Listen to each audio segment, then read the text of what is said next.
Hey crew, it's Pitt, and I'm back with some more Esoterica. Today we're diving back into the works of Mr. Charles Haanel. This is the Master Key System, Part 15. We are reading aloud and discussing as we go along the various points that are brought to light by the text. It's not the format for everyone, but some people seem to find enjoyment in it, so you are more than welcome to tag along as we continue our exploration.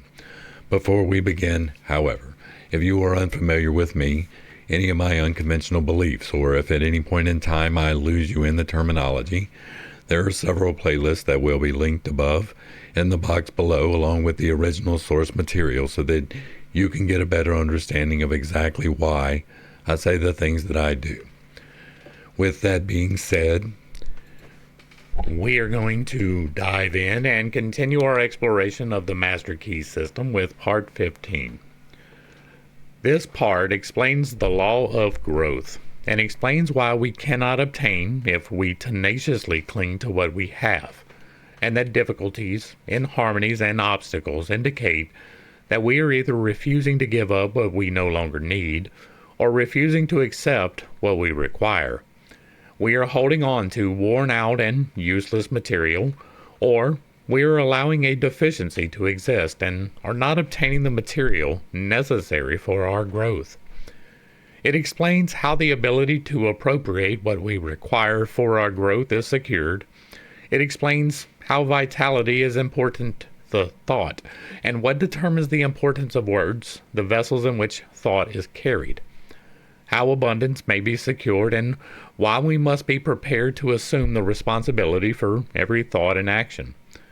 It explains the necessity of insight, its value in examining facts and conditions at long range, and in turning our attention to profitable channels instead of working with problems which contain no possibility of any kind. Introduction, Part 15. Experiments with parasites found on plants indicate that even the lowest order of life is enabled to take advantage of natural law. This experiment was made by Jacques Loeb, medical doctor, PhD, a member of the Rockefeller Institute. That's a shining endorsement right there. In order to obtain the material, potted rose bushes are brought into a room and placed in front of a closed window.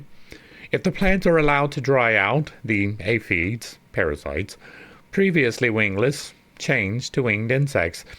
After the metamorphosis, the animals leave the plant, fly to the window, and then creep upward on the glass. It is evident that these tiny insects found that the plants on which they had been thriving were dead, and that they could therefore secure nothing more to eat and drink from this source. The only method by which they could save themselves from starvation was to grow temporary wings and fly, which they did.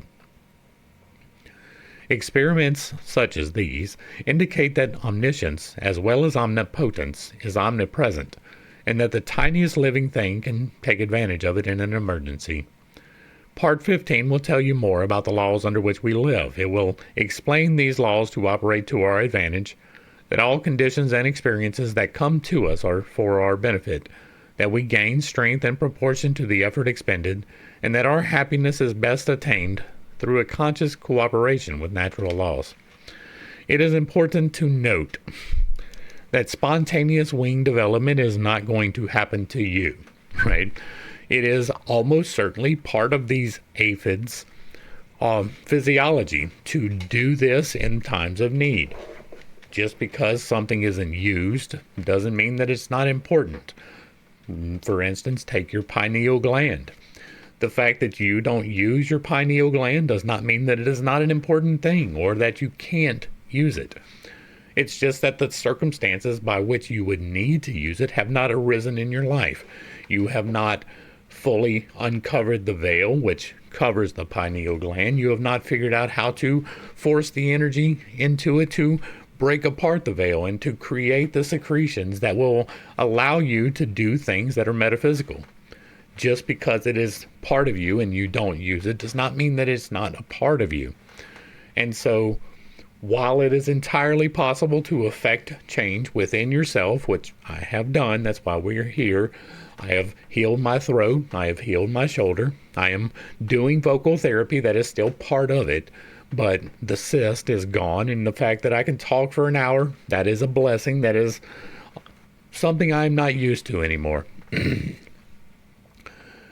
Just because you can affect the changes to create what is naturally part of you does not mean that you will be able to spontaneously grow another arm or just randomly develop muscle strength that you did not have prior to if you are not actively working for that.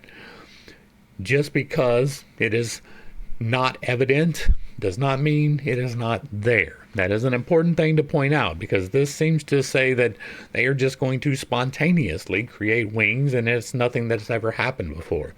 It is part of their physiology just as much as the pineal gland is part of yours. And no amount of fluoride can keep that from you. You just haven't done the things necessary to awaken it. See the Infinite Integrations playlist if you would like more on that. Part 15. The laws under which we live are designed solely for our advantage. These laws are immutable, and we cannot escape from their operation. That is what I just said. There are laws. There are 8 laws of creation. They are immutable. Those are things that happen whether or not you are conscious of them. They are part of your life whether you understand them or not. Understanding them allows you to take control of them and to use them for your best advantage. Not in a greedy way, because that is one of the laws, but it allows you to shape yourself in such a way that the laws are an intrinsic part of you, and therefore when you use your pineal gland, all of a sudden it helps you.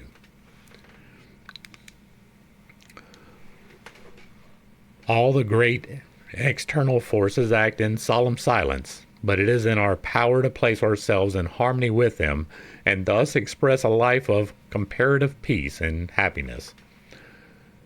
Difficulties, inharmonies, and obstacles indicate that we are either refusing to give out what we no longer need or refusing to accept what we require. This can be a problem, right? Greed is one of the vices. Holding on to things despite the fact that you do not need them is called hoarding, right? I'm even to the point of I may use this in 20 years, right? If there's a piece of wood that you have in your garage and you've been holding on to it for a decade in case you might need it, it may be time to get rid of that, right? It is that type of energy. It is holding on to things that don't really have a purpose, but you're like, well, maybe one day it will. That is greed. That is focusing on the wrong things. That is putting your energy into retaining things that are not working for you. So in part, this is what we're talking about a lot here, finding the balance between greed and charity. Find a place to get rid of that wood. Find a place to donate those clothes that haven't fit you in a decade. Find somewhere to give away the books that you have been accumulating on your shelf that you're never going to read again, right? Somebody can get use out of that. Somebody can use that for their betterment or for their entertainment or for whatever it happens to be. You should not be holding on to things that are not useful for you, that don't serve a purpose in your life. And your life should be shaped by the purpose that you have, right? And my purpose is to help people. It is to help people find a path that will lead them to greater spiritual fulfillment, that will lead them to being able to heal themselves and find a way to find peace within yourself and to quit fighting the battles of depression and anxiety. Those are things that I do here every day. That is my purpose. It's not really wrapped around things. Are there things that I would like? Yeah, sure. But that doesn't mean that those things are the focus of my life. Make sure that the things that you are focused on in your life are actually serving your life, that they are actually useful to you and are not just accumulations over the years. And accepting what you require is another one that is hard for some people, right? Accepting help is a hard thing. If you have ever been in a tight spot and somebody offered you something, it can be a little bit difficult to take it, even though you know that you need it. That is pride, right? That is finding the difference, the balance between pride and I can't even think of what the opposite of pride is. Humility. Pride and humility. That's what it is, right? You shouldn't be so prideful that you cannot accept things, and you should not be so humble that you cannot take pride in the things that you accomplish. You need to find the balance there. Life is about finding the balance. Growth is attained through an exchange of the old for the new, of the good for the better. It is a conditional or reciprocal action, for each of us is a complete thought entity, and this completeness makes it possible for us to receive only as we give. That is mostly true, right? And growth only happens through the destruction of the old. That is part of the process. When you create new muscles, the old is torn, and then new muscles replace and grow bigger. When you replace your television, it's because it is broken or it's no longer serving the purpose. When you replace things, it is because it is no longer part of the process. Growth is the same, right? You cannot grow without some amount of destruction. You cannot become new in a comfort zone. You cannot do the things that are going to help you achieve the best for you if you were stuck in a comfort pattern. And you can only receive as you give. Right? If you are being stingy in your giving, you are going to be stingy in your getting. We cannot obtain what we lack if we tenaciously cling to what we have. We are able to consciously control our conditions as we come to sense the purpose of what we attract, and are able to extract from each experience only what we require for our further growth. Our ability to do this determines the degree of harmony or happiness we attain. Yes, we've already hit that. The ability to appropriate what we require for our growth continually increases as we reach higher planes and broader visions, and the greater our ability to know what we require, the more certain we shall be to discern its presence, to attract it and to absorb it. Nothing may reach us except what is necessary for our growth. When you get into the pattern, the habit of identifying, yes, this thing is a necessity in my life, it gets easier to understand that, yes, this is a necessity in my life. That is not just for the physical, material things, right? When you are in the process of prayer, fasting, and meditation, which are absolutely intrinsic to manifestation, you understand what part each one of those play. The more that you practice it, the more that you understand that. So, yes. All conditions and experiences that come to us do so for our benefit. Difficulties and obstacles will continue to come until we absorb their wisdom and gather from them the essentials of further growth. Yes. That we reap what we sow is mathematically exact. We gain permanent strength exactly to the extent of the effort required to overcome difficulties. That is true. That is the law of returns, which is one of the 8 laws of creation. You hear my voice changing as we're going through this? That is me doing this, right? This is my natural voice. It is really hard still for me to talk in this voice, despite the fact that the cyst is gone, because my vocal cords have been stretched over the course of a couple years. I am not in the habit of speaking in this tone of voice. Instead, I have built up this tone of voice, which is just slightly above. I used to talk way up in this tone of voice whenever I started this channel. It was way higher, and I can't even really achieve that tonality anymore. Through this process, I have been expending the effort to overcome this, and me changing my tone of voice here is me doing that now. I probably won't make it all the way through talking here because there's still a lot of strengthening to do in my vocal cords.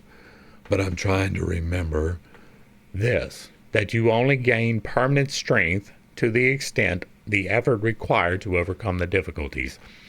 And so, despite my insecurities about my voice, which is the main hold up for me, right?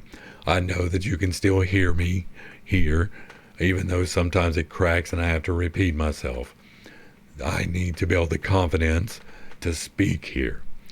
That is part of the process. That is me gaining permanent strength to overcome. It is the same for every single difficulty in your life. If you are not expending the energy to overcome it, you will never overcome it. You will only reap to the extent that you sow. Now, those reapings come at a magnification, right? It is your energy multiplied by your intention is what comes back to you. So if your intentions are positive, you receive positive reinforcement. If your intentions are negative, you receive negative reinforcement.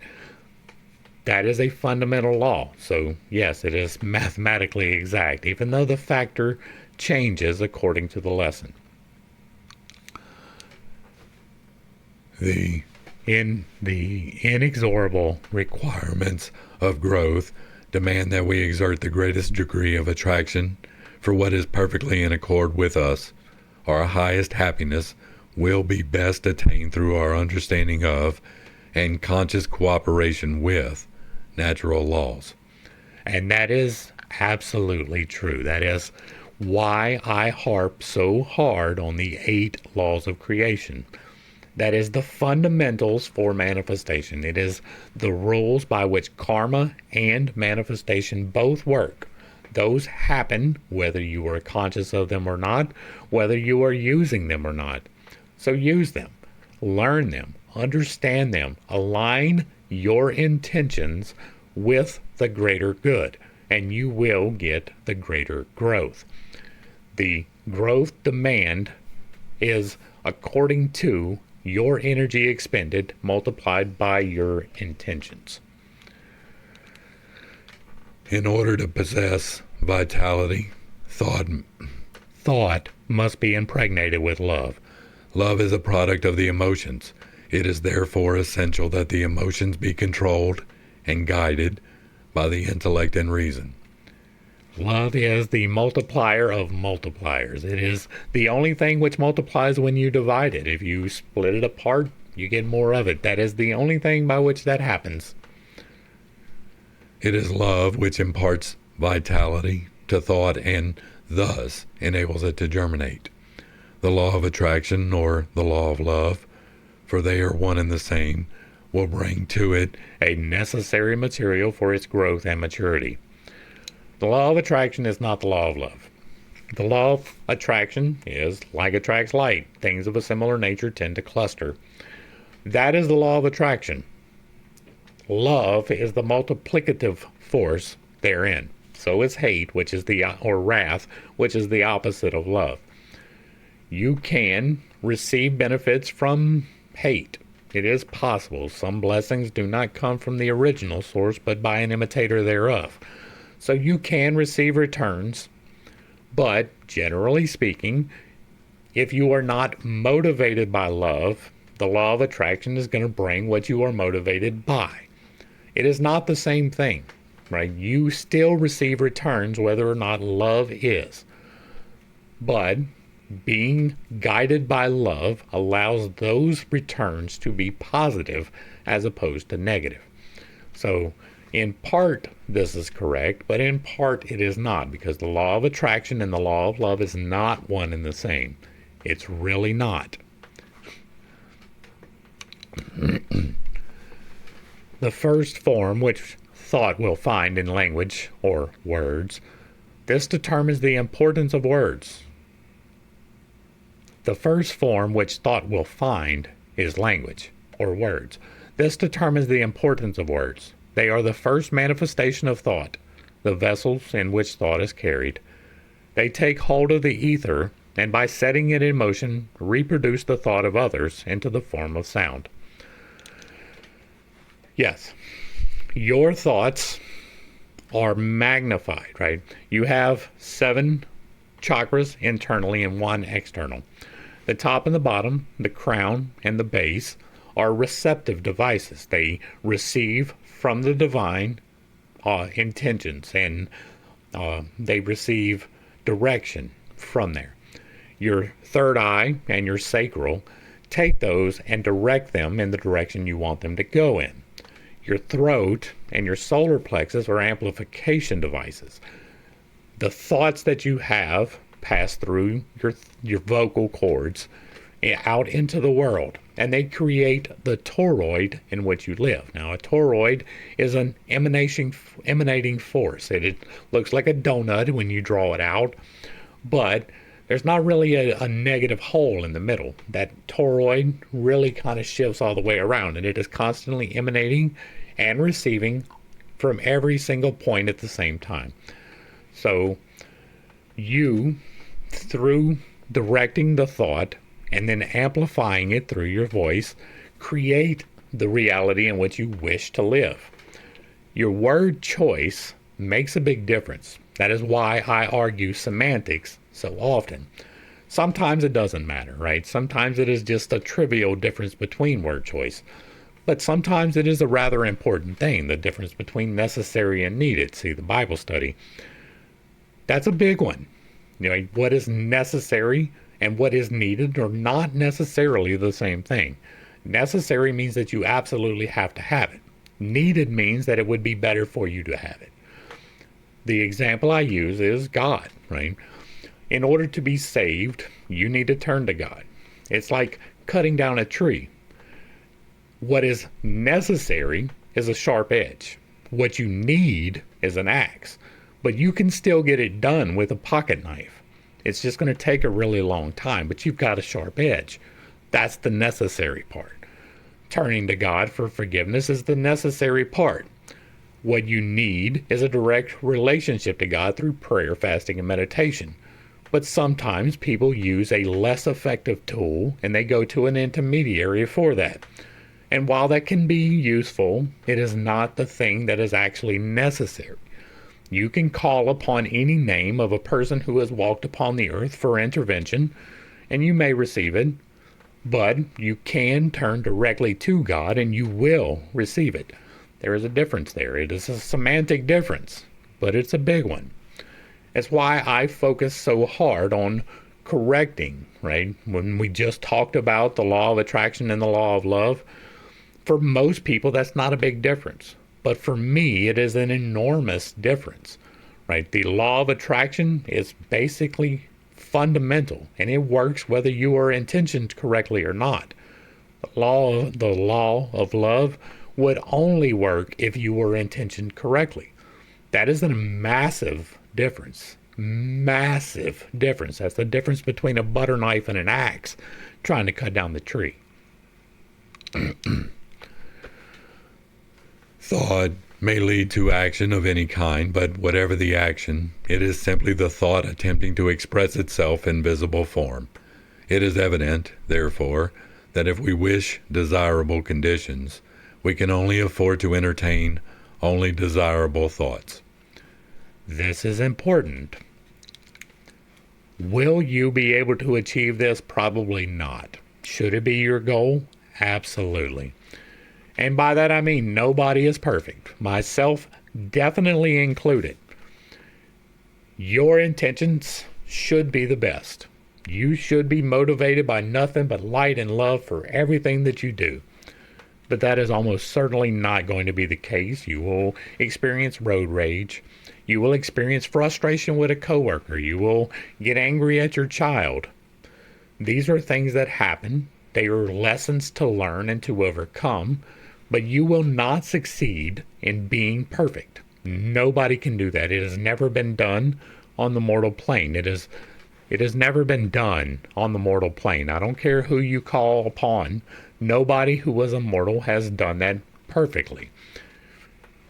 You can make the argument for somebody, but I will remind you about a temple and a bullwhip. That was not the perfect handling of that situation at all. That was not a faith-based thing. Was it necessary?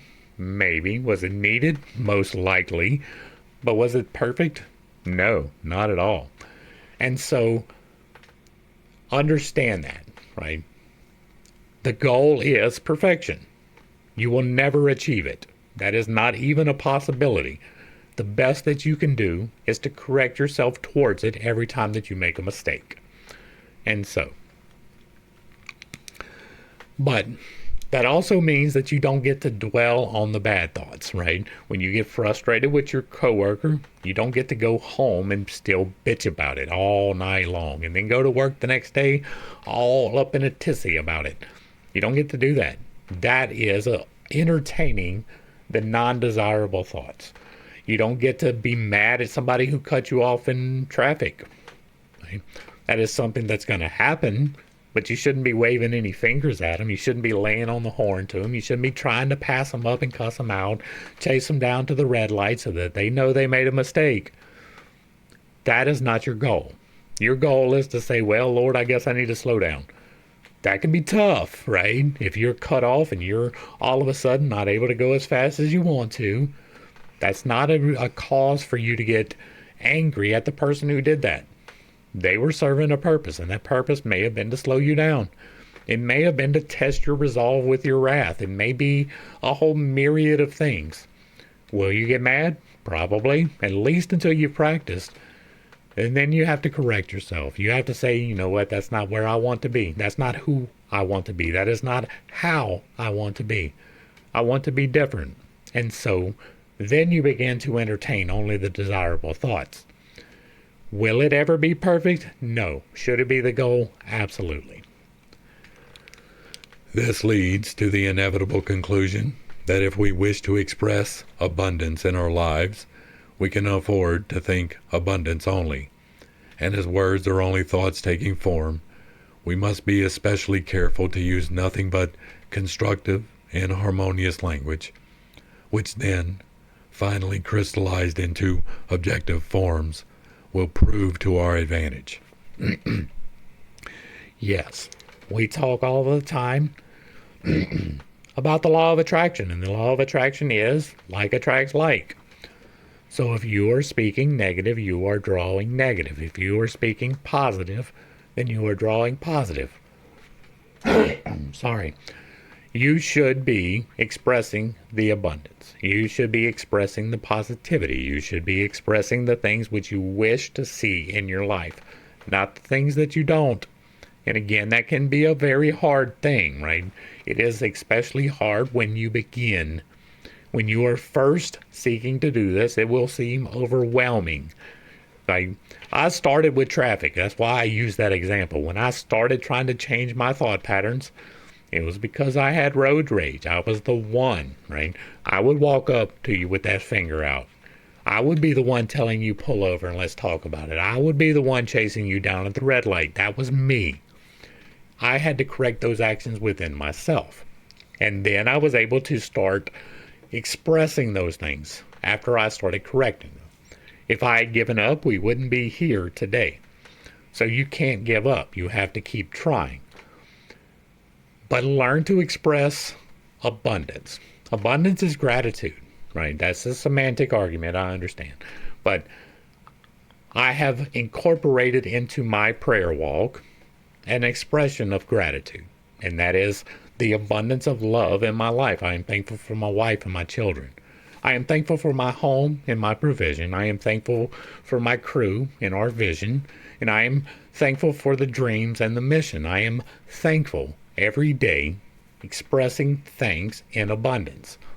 I am attempting to draw those things into my life, not with the intentionality of I need more things, but with the expression of gratitude for the things that I do have, and to show that in more visible ways, right? It is one thing to say it to yourself. It is another thing to express that.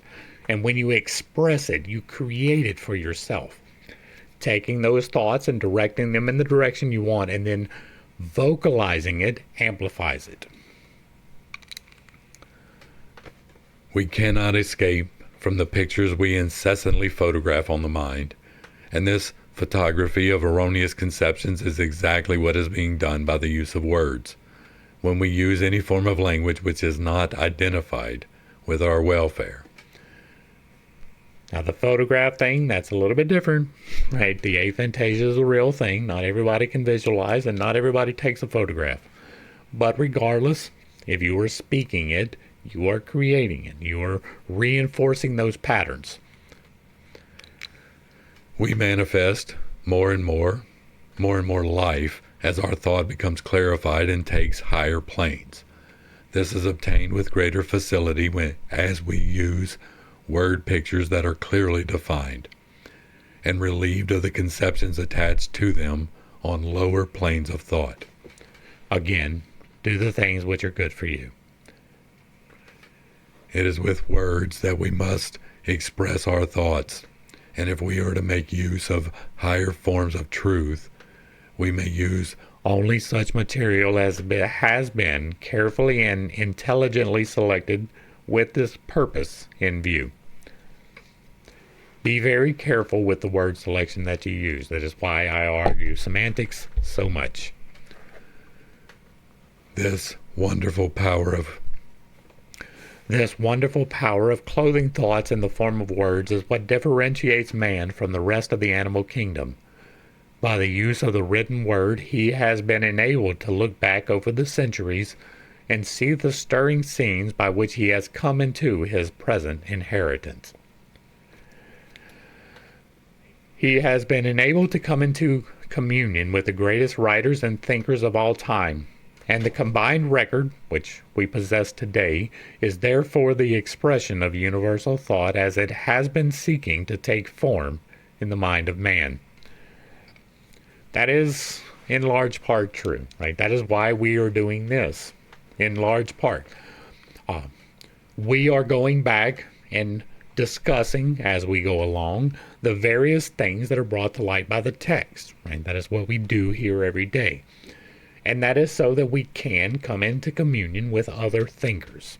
Now, greatest is one of those words that is subjective. What I think is greatest and what you think is greatest can be two completely different things. And so I don't really like to get into that part of it.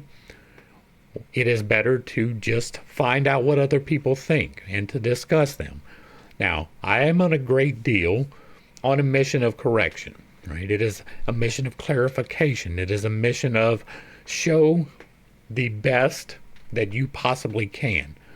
And so I try to show what I consider the best, what the way that I have been doing things has worked for me. And so I consider that the best. What other people have done has not worked outside of that. And so for me, the clarification is me giving the best, right? That is me being a thinker. That is me trying to understand what other people thought and maybe explain pros and cons, right? That is what I am attempting to do here, to give away freely the best information that I can. And so part of it is going to be subjective. I think it's the best. Somebody's going to think that Charles Haanel is the greatest writer of all time, and somebody else is going to think that it's William Shakespeare, right? That part's not that important. Coming into communion with people who think differently than you is important. Coming into other people's thoughts is important, even if you don't necessarily agree with them. I read Karl Marx, even though I don't agree with anything that he says, because it is important to understand where was he coming from, what was the thoughts that he had. Now, I casually dismiss most of them because they are childish for the large part. But that doesn't mean that there's not value to be found from discovering what he says. Because of writing, we have the ability to go back to 1917 and see what Charles Haanel thought. We have the ability to go back to the 1600s and see what Francis Bacon thinks. We have the ability to go back and check through history what other people have thought. We go all the way back to Plato. I have done several of Plato's readings, and we got to see what he thought about things. That is important. That is an important thing to see the progress through history. Some things change greatly through time, and some things change almost not at all.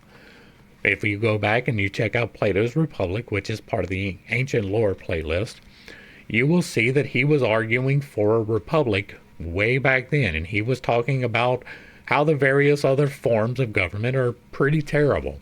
That republic is the closest you can get to freedom, and that is still true today. Everything that he wrote in those particular dialogues are pretty accurate. Still, 3,000 years later? That's an important thing, right? To be able to go back and pick that up. The corrections need to happen, and so we have discussions.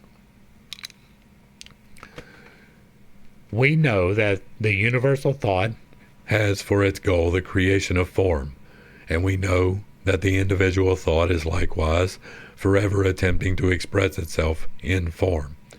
We know that the word is a thought form, and a sentence is a combination of thought forms.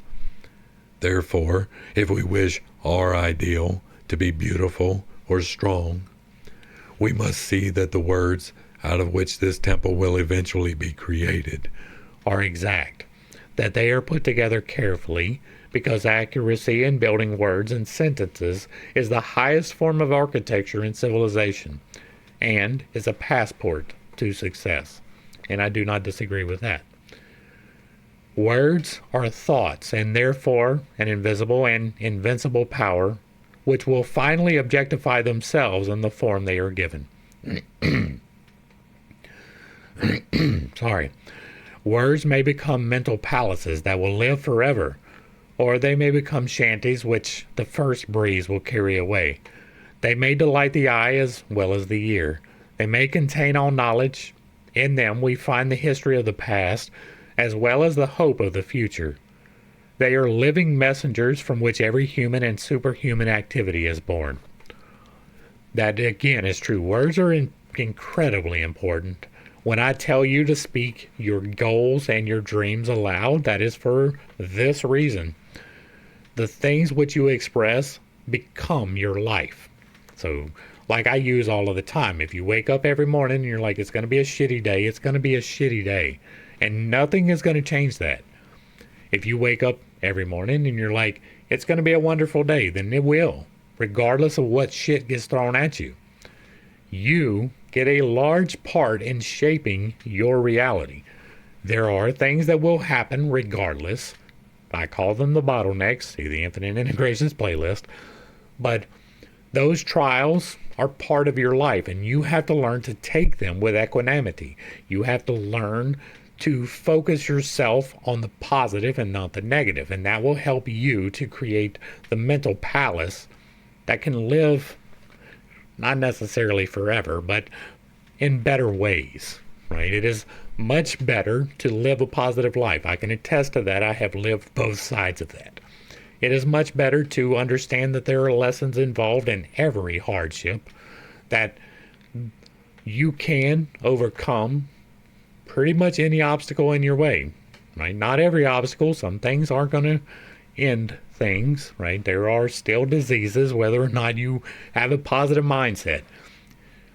That doesn't mean that you being afflicted with the disease has anything to do with negativity. Sometimes the lesson is learning to be positive in the midst of the disease, even to the point of not being here anymore. That can be an extremely hard lesson. That particular bottleneck is difficult for a lot of people of faith. Strive to create the world you want, not the one that you don't. Focus on the things which you wish to bring into your life and not on the things which you do not wish to be in your life. If you are trying to manifest abundance, that does not mean to run out and spend all of your money on luxuries, right? It means to spend your time to appreciate the things that are coming already, to properly appropriate the things which you already have, and, yes, to enjoy them. The beauty of the word consists in the beauty of the thought. The power of the word consists in the power of the thought, and the power of the thought consists in its vitality. How shall we identify a vital thought? What are its distinguishing characteristics? It must have principle. How shall we identify principle? There is a principle of mathematics, but none of error. There is a principle of health, but none of disease. There is a principle of truth, but none of dishonesty. There is a principle of light, but none of darkness. And there is a principle of abundance, but none of poverty. How shall how shall we know that this is true? Because if we apply the principle of mathematics correctly, we shall be certain of our results. Where there is health, there will be no disease. If we know the truth, we cannot be deceived by error. If we let in light, there can be no darkness. And where there is abundance, there can be no poverty. This is not necessarily true on several different things. Right now, the mathematic ones, yes. If you apply mathematics correctly, you can be certain that your results will come out the way that they are intended to. That is true. But there can be disease even in health. Now that sounds a little oxymoronic, right? How can that be a thing? You can be living your best life, exercising regularly, eating correctly, doing all of the things like focusing your attention perfectly. You can be the perfect example of positive intentions, and still disease can strike you. That means that that's part of the bottleneck, that you are meant to learn to live with the disease. There are people who are dealing with autoimmune diseases, such as lupus and things of that nature, through no fault of their own, through not because they are focusing on the negative. There are some very positive people out there. Now, do I know their minds? No, maybe they do in their minds focus on negative. Maybe that is part of the process. But even using myself as an example, right? I am focused mainly on the positive these days. I still have my moments where I fall. That's why I tell you you're not going to be perfect, right? But I have manifested health in my life. I have manifested healing in my throat. You can hear the results here today. I have manifested healing in my shoulder. That is through the use of the Holy Spirit, the electromagnetic forces of creation. But it is through the direct manipulation of those allowed by the Holy Spirit. I still have problems. My voice is still not quite right. It's still getting better. Like even this much talking a couple of months ago, completely out of the question. I am slowly but surely building up the stamina and reshaping the things, but I am still doing the manifestation for the healing. I am still moving the light into the appropriate places. I am still focusing my attentions on the healing. I am guiding myself towards positivity, but I still have problems. And that doesn't mean, despite the fact that I have healed my throat and my shoulder and maybe some other things, it doesn't mean that something else can't afflict me. That doesn't mean that there is not another trial down the road. So there can be disease and health, right? And I get it. That's a little bit oxymoronic. It doesn't sound right. But it is a truth. You can be sick and not even know it. You can be living your best life, running, doing, eating, being the best person that you can, and still get afflicted by something and not even know it. It can be growing within you and you don't even know it. That is not necessarily part of the intention, right? That is part of the greater intention, part of the life lessons, and sometimes you just can't get around that. No matter how much you manifest, no matter how much you try to be perfect. That is an important thing to understand. A lot of people read this particular book and they're like, I'm never going to be sick again. I'm going to live the rest of my life in perfect harmony. And that is simply not the case. It is important to understand that that is not the case. Now, if we let in light, there can be no darkness. Again, that is one of those things.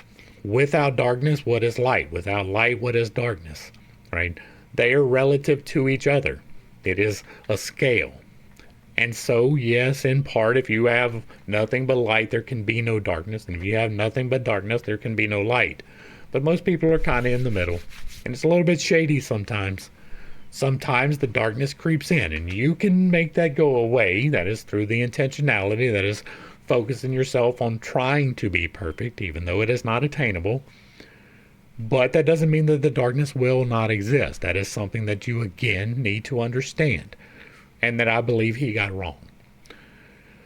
And where there is abundance, there can be no poverty is, again, not true. You can have an abundance that is not necessarily material, right? You can have an abundance of love and live in a cardboard box and not be able to eat for 3 days, but you still have love. That happens a lot. There are people here in Baton Rouge that live in cardboard boxes together with their mate, and they are perfectly happy with that. Is their life great? Probably not. But they have an abundance. It may not be the abundance of wealth. And so, again, it is an important distinction to make. You can have an abundance of health and be poor. That is a possibility. It is exceedingly difficult because the poorer you are, the less chance you are of taking care of yourself. But there can be abundance in poverty. There can be light and darkness existing in the same room. See, behind me there's a shadow. But I'm surrounded by lights. I got a light here, here, there, and up here. And yet there is still shadows. There is still darkness in the light. It is important to understand that, right? It is an important key in this whole manifestation process that you are focused where you need to be. But still, there will be trials. Still, there will be darkness. Still, there will be poverty sometimes. Sometimes you may not have enough to eat, or you may not be able to pay your bills, even though you are doing everything correctly. You have to continue because it is part of the process.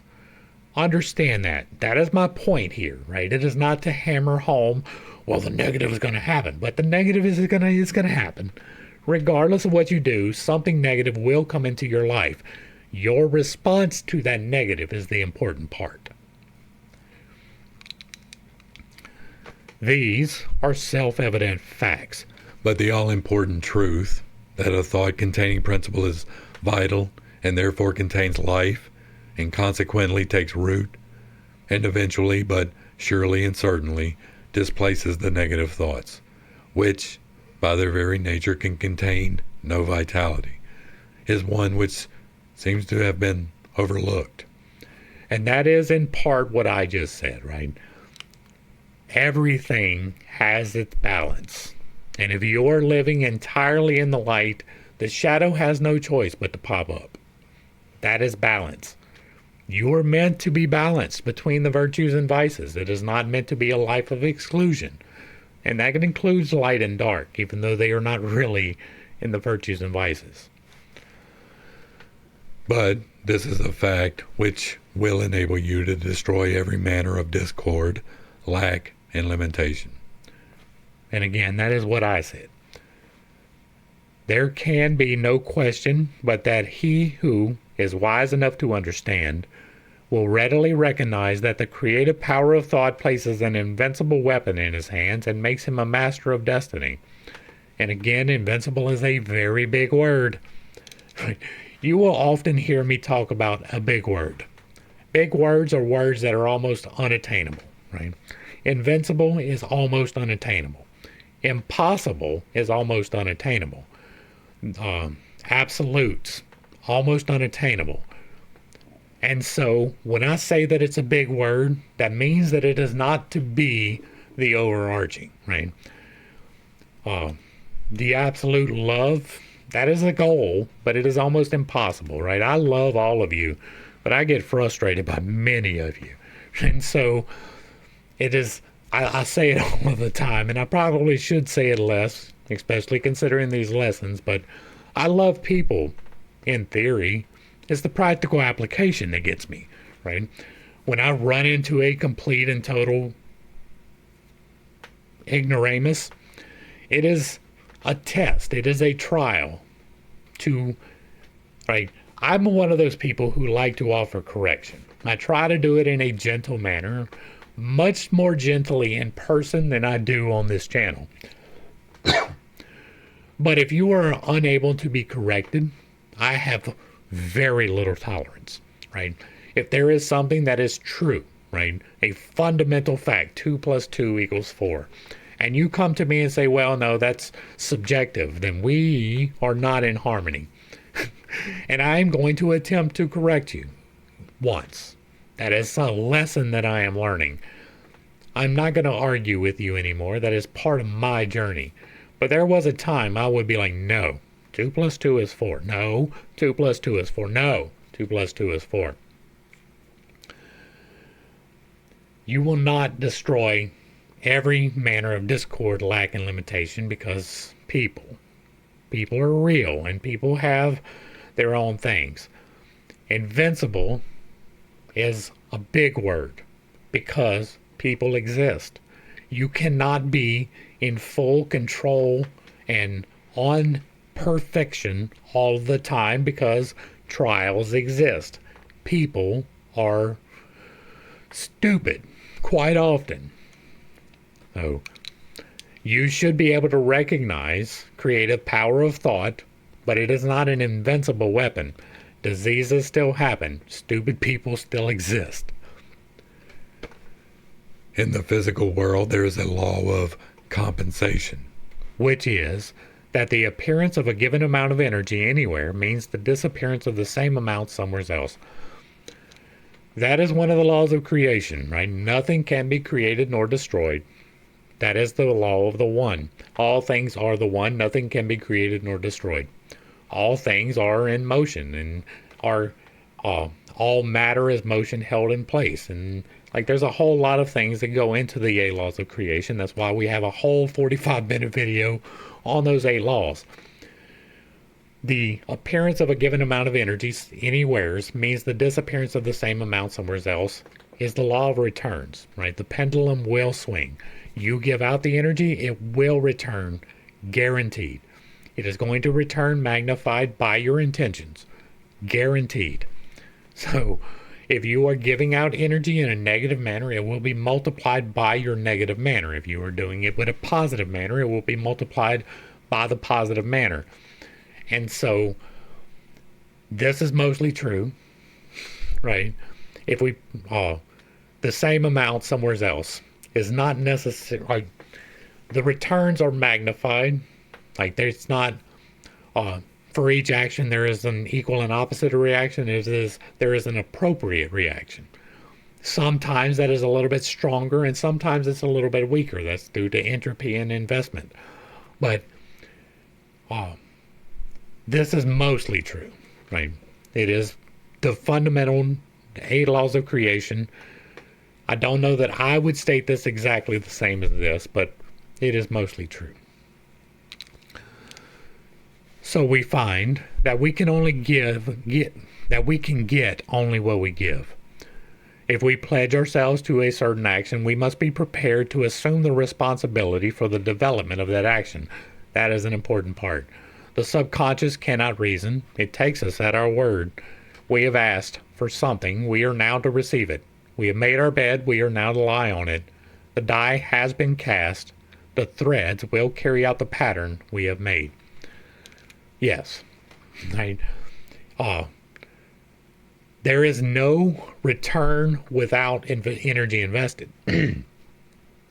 That is part of the law of returns too. If you are not expending action to create the reality in which you wish, it will not come. It does not matter how much prayer, fasting, and meditation you do. If you are not doing something extra, it's not going to happen. Now, prayer, fasting, and meditation are the 3 major keys to manifesting, right? You follow the 8 laws of creation and do your prayer, fasting, and meditation. That is an investment in energy. That is what I am doing for the healing.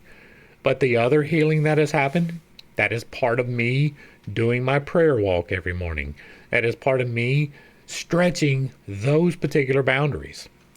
And those returns are coming. I am benefiting from them more and more every day. I am loving where I'm at now. I am investing the energy. Even on the days when I don't feel like it, even on the days when it's tough, and some days it is still quite tough, I'm still investing the energy. And for the most part, my life is exceedingly better these days. The things that I am telling you, the things that we talk about, I don't just talk about them, right? I am the type of person that I am not going to tell you something or to tell you to do something that I am not doing. I am the guy that picks up the hardest part of the job, regardless.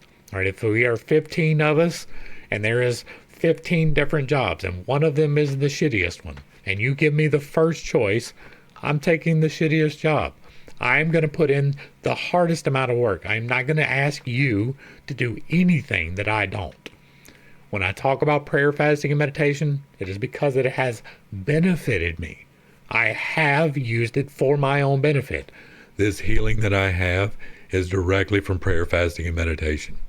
This healing in my throat that allows me to talk in this tone of voice right now is directly from that. It is not from any extras.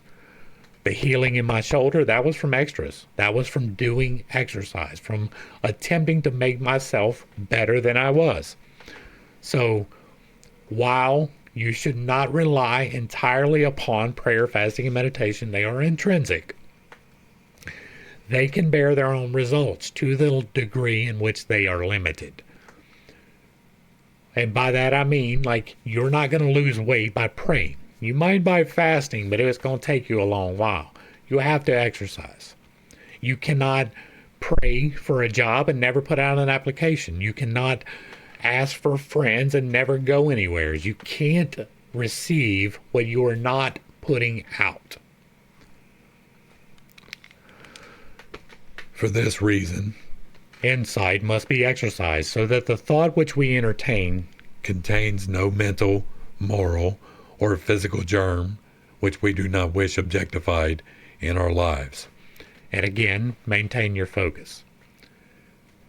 Insight is a faculty of the mind whereby we are enabled to examine facts and conditions at long range, a kind of human telescope. It enables us to understand the difficulties as well as the possibilities in any undertaking.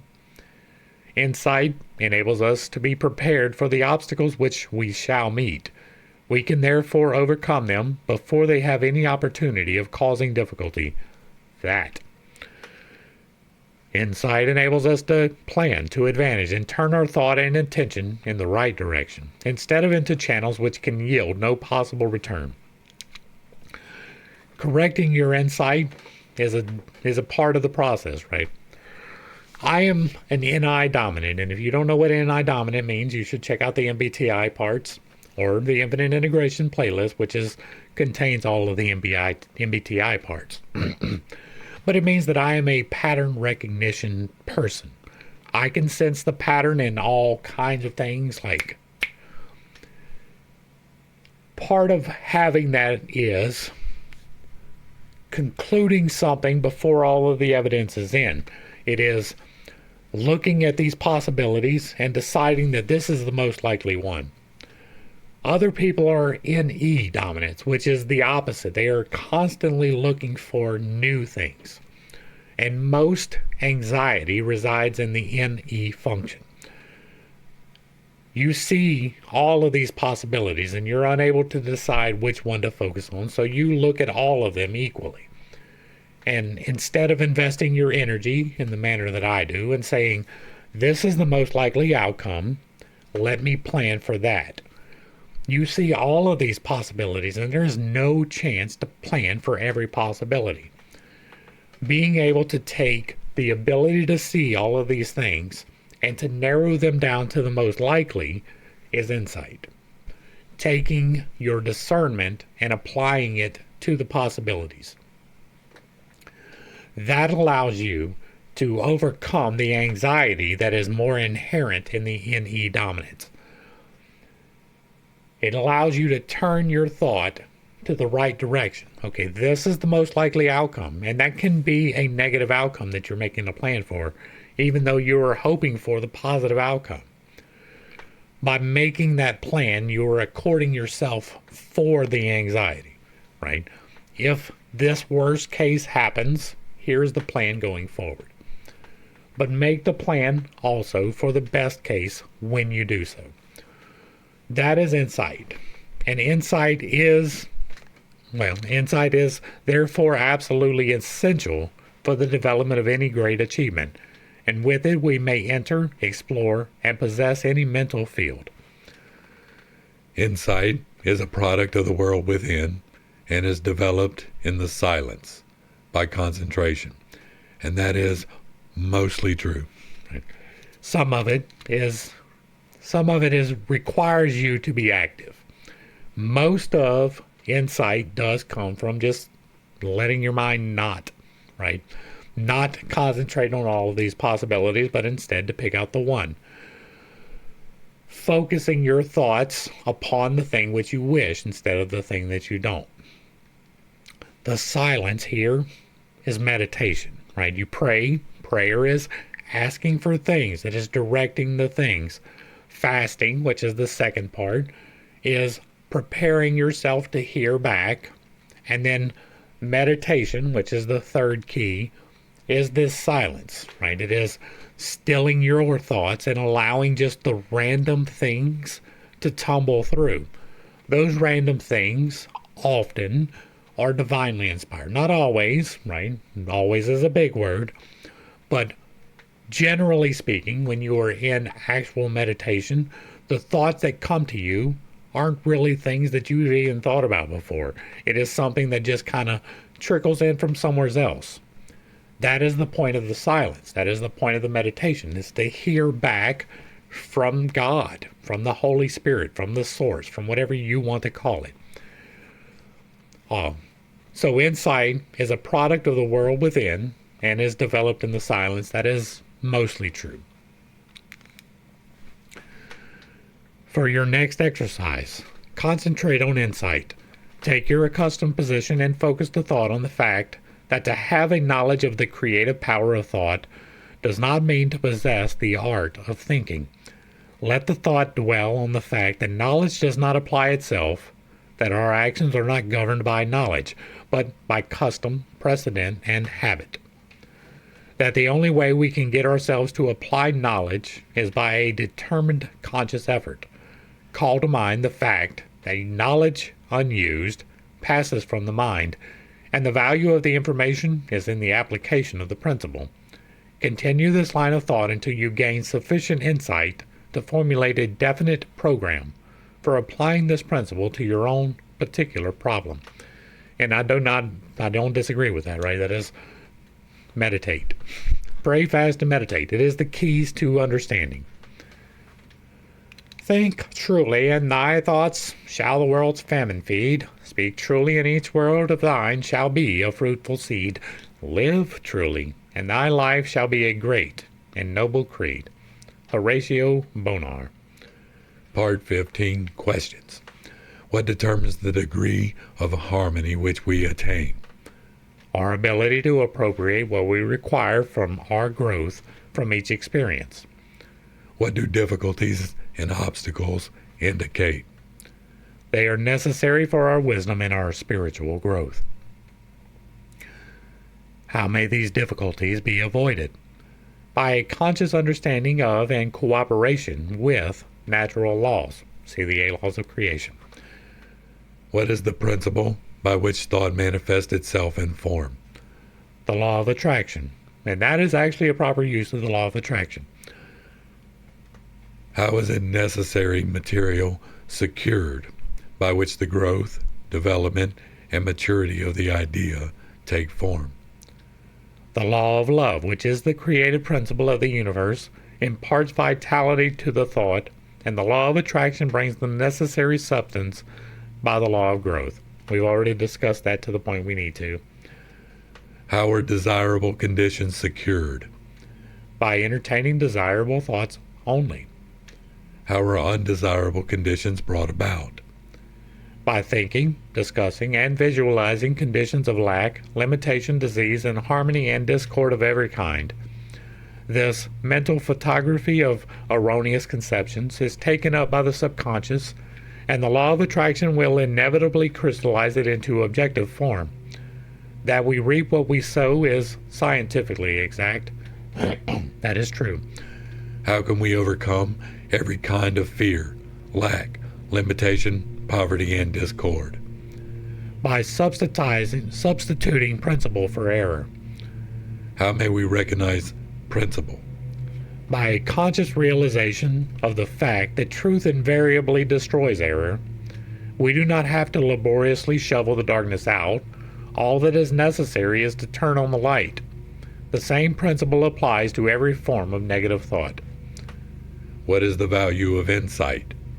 It enables us to understand the value of making application of the knowledge which we gain. Many seem to think that knowledge will automatically apply itself, which is by no means true. And that is going to bring us to the end of part 15. I don't know if y'all can hear this, but it's getting awful loud with my neighbor cutting the grass, so we're going to wrap this up rather quickly. Hopefully, I brought a little bit of enlightenment and not too much confusion to a somewhat difficult series of topics. I understand that I hold some unconventional beliefs, and I have a tendency to step on toes when I relay those. It is not intentional, but I do not apologize for it. I am here to bring a little bit of insight, right? I have the gift of insight. It is my particular superpower. It is shared by a lot of different people. It is not exclusive to me, but it is the one thing which I am really good at. I am good at picking out the patterns, to seeing the inconsistencies, to pointing them out. That is part of what I do. And so I hopefully brought a little bit of enlightenment, right? That is the goal here. I don't know that I even need to expound much more than we have. This has been a fairly significant little lesson here, and this is typical to what we do. So if you like what I'm doing over here, let me know down below. Give me a like, share, and a sub. Throw me a comment. Let me know if you agree or disagree. If it remains respectful, it gets to remain up. If there is another work that you would like to see me walk through in the way that we are doing this, leave that down below. I am making a list. And if you really like what I'm doing over here, hit me with that super thanks. To the crew, thanks for hanging out. I appreciate every single minute that you are here with me, and I am praying for you every single day. Until next time, I love you. God loves you. You are perfect, whole, and complete just the way that you are. And this has been Pitt State. Peace.